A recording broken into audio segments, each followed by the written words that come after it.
കണ്ടോ, ഞാൻ നടക്കാൻ വന്നപ്പോഴത്തേക്കും വെസ്റ്റ് ബേ ബീച്ചുണ്ട്, വെസ്റ്റ് ബേ ബീച്ച്, അവിടെ ഞാൻ കണ്ട ഒരു പൂക്കളൊക്കെ വെച്ച് അലങ്കരിച്ച് എഴുതിയിരിക്കുന്നതല്ലോ മോം ഓമന മം എന്നാണ് എഴുതിയിരിക്കുന്നത് ആൻഡ് നൻ. താഴെ നല്ല ഭംഗിയുള്ള ഒരു പൂക്കളുടെ ഒരു അറേഞ്ച്മെന്റ്. ഇത് ഭംഗിയാണെന്നറിയാവോ കാണാനായിട്ട്. ഇതിന് ക്ലോസപ്പ് ഉണ്ട്. ഞാൻ ഗ്രാൻഡ്മ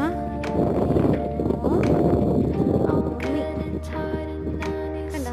എന്നിട്ട് താഴെ ഉണ്ടാക്കിയിരിക്കുന്ന ഈ ഒരു എല്ലാം ഫ്രഷ് ഫ്ലവേഴ്സ് ആണ് കേട്ടോ. ഇത് ഉണ്ടാക്കി മറ്റേ പ്ലാസ്റ്റിക് പോകുന്നതല്ല, ഒറിജിനൽ ഫ്ലവേഴ്സാ. ഇതൊരു ഭംഗിയാണെന്നറിയാവോ. Really great. കണ്ട് ഭയങ്കര ഹാപ്പിയായി ഞാൻ.